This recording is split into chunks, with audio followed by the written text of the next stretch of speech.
All right, Hans Themistode, FightHype.com, here with Coach Sosa, trainer of Chris Colbert, one of my favorite people. How you feeling, man? Good, working hard. All right, I mean, big fight coming up next week for you guys. The rematch, Chris Colbert against Rayo Valenzuela. How the training camp go for you guys, man? Well, actually, this training camp is a little different.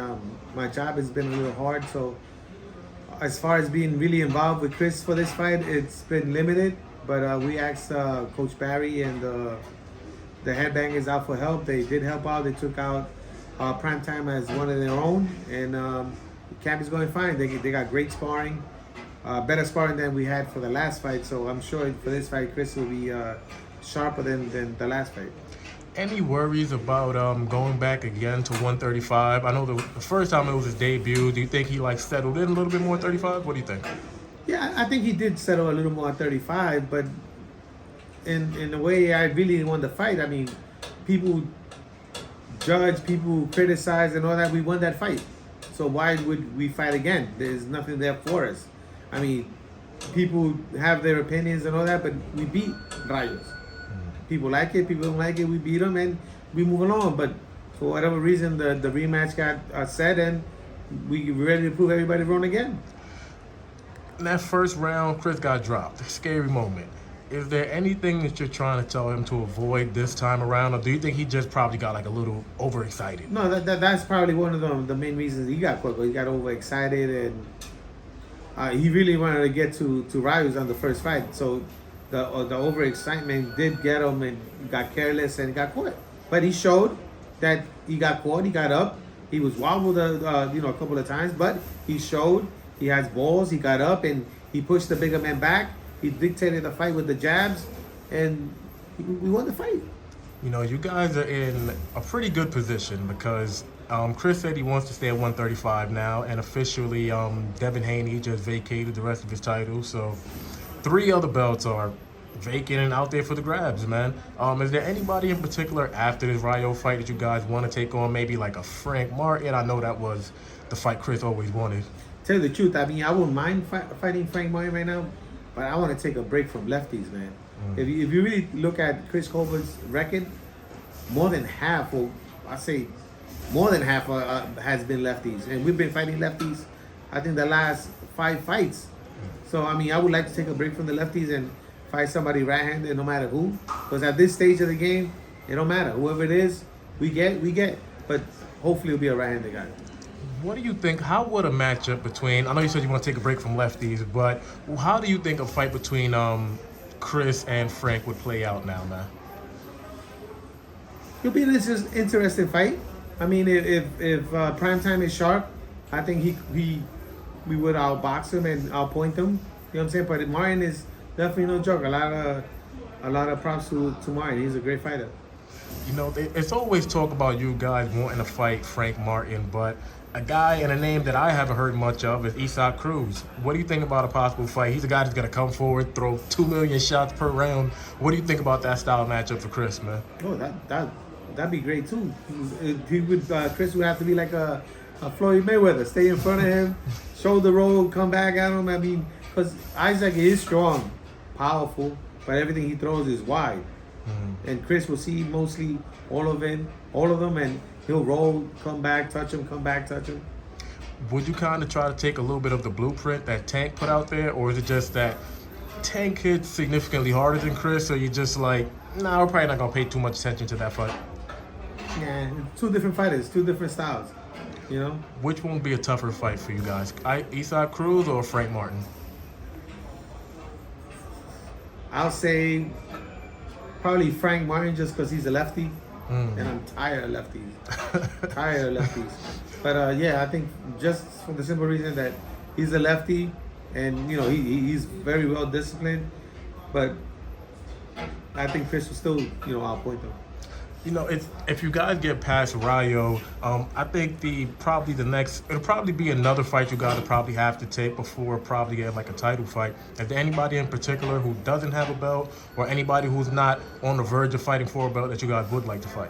Like I told you, it really don't matter. At this stage, anybody, but please, right-handed, not no one left-handed. What do you think about Edwin De Los Santos, man? He had that I guess, boring, quote-unquote, fight with Shakur Stevenson. What did you think about his performance, man? Actually, he did pretty good. Shakur, like, people gonna criticize, people gonna say this, but boxing is about winning. Winning is, no matter if you win ugly, if you win nice, whatever, as long as you win. And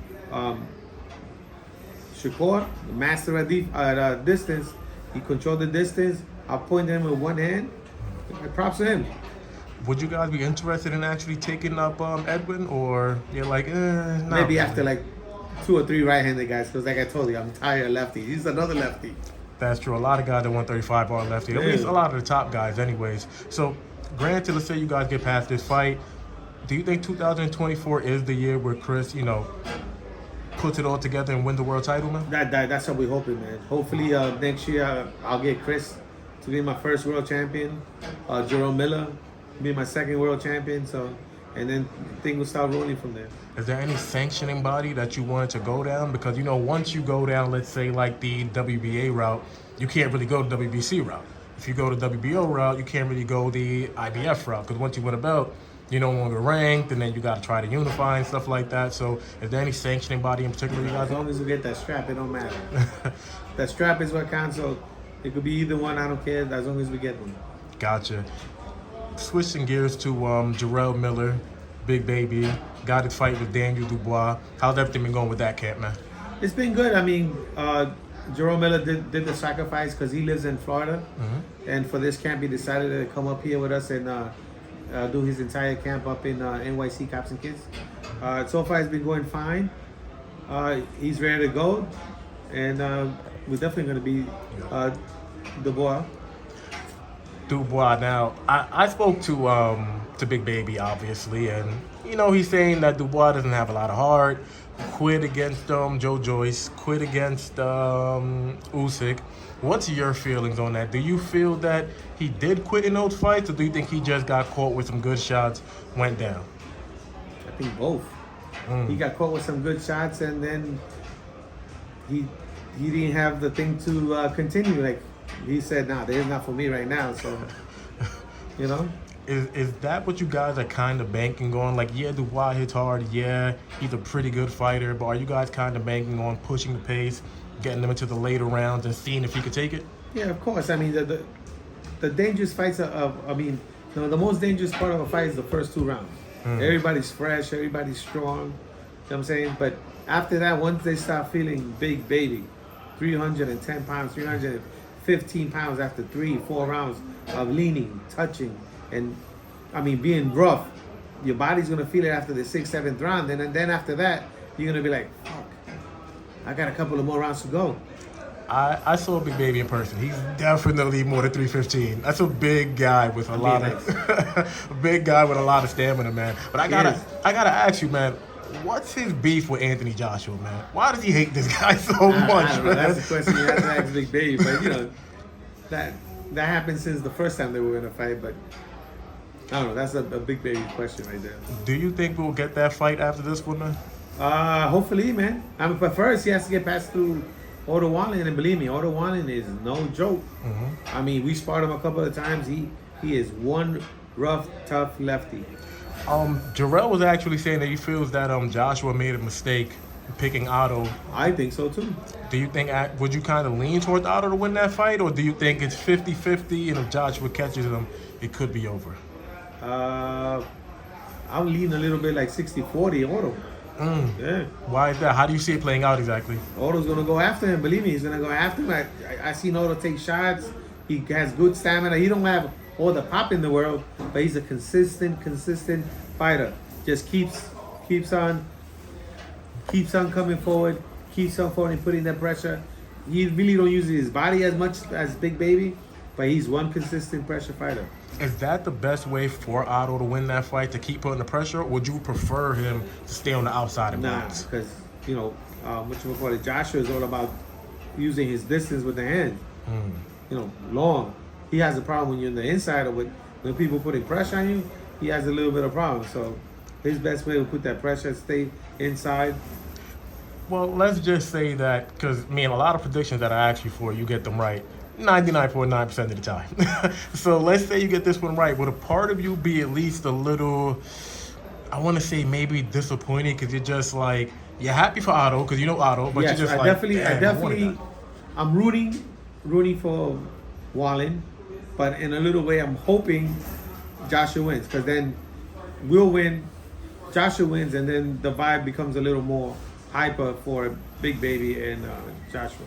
Is there anybody else in particular where you're just like, okay, if Otto wins, all right, so Joshua's off the table, and I know Otto and Jarrell are really close friends, so I wouldn't even say like let them fight or something like that. But is there anybody in particular? Would you guys look toward a Deontay Wilder, or is there somebody else? I mean, listen, if the money's right, like I told you, at this stage right now, anybody could go. Got it.